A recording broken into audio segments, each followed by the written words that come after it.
যারা এখানে উপস্থিত আছেন তাদের ভিতরে আমি দুজনের নাম ইতিমধ্যে আপনাদের বলেছি। তারা আমাদের এই সংগঠনের অভিভাবক ছিলেন। আজকে কালের পরিক্রমায় আমাদের এই সংগঠনের অভিভাবক ছিলেন। আজকে কালের পরিক্রমায় আমাদের এই প্রয়োজনে আজকে আমরা অভিভাবক নিয়োগ দিতে যাচ্ছি। সম্ভবতই আমাদের এই সংগঠনের এই পুনর্গঠনের যে রূপরেখা দেখা দিয়েছে তারই প্রয়োজনে শাখার যে সময়টুকু আছে তার জন্য আজকে আমরা অভিভাবক নিয়োগ দিতে যাচ্ছি।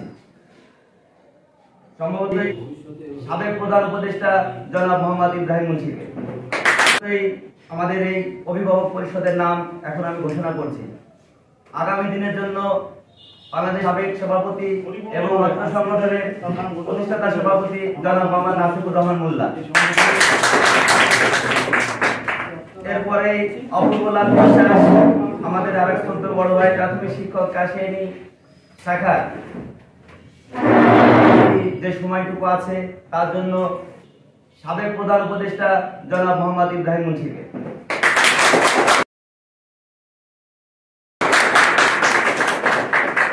এক নম্বর উপদেষ্টা হিসেবে দায়িত্ব পালন করবেন আমার সম্মানিত সাবেক সভাপতি এবং অত্র সংগঠনের প্রতিষ্ঠাতা সভাপতি জনাব মোহাম্মদ নাসিবুর রহমান মোল্লা। এরপরে অপূর্বলাল বিশ্বাস আমাদের আরেক ছোট বড় ভাই, গত কমিটিতে তিনি সহসভাপতির দায়িত্ব পালন করেছেন। অপূর্বলাল বিশ্বাস সহকারী শিক্ষক, কাকদ্বীপ সরকারি প্রাথমিক বিদ্যালয়।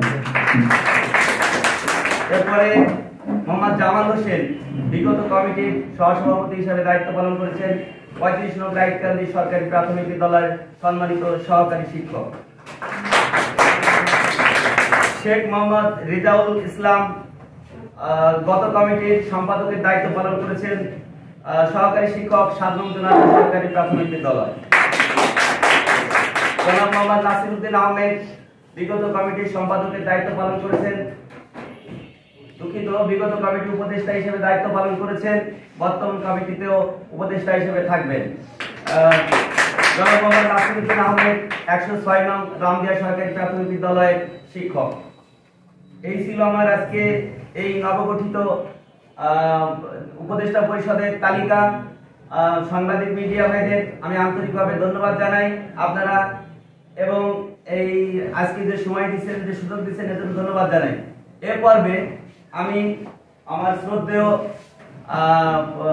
সাবেক সভাপতি জনাব মোহাম্মদ নাসিবুর রহমান মোল্লা ভাইকে এই নতুন পরিষদে আসার জন্য যে প্রতিক্রিয়া, যে অভিব্যক্তি, সে সম্পর্কে আমাদের শিক্ষকদের সম্পর্কে, আমাদের সংগঠনের নেতৃত্ব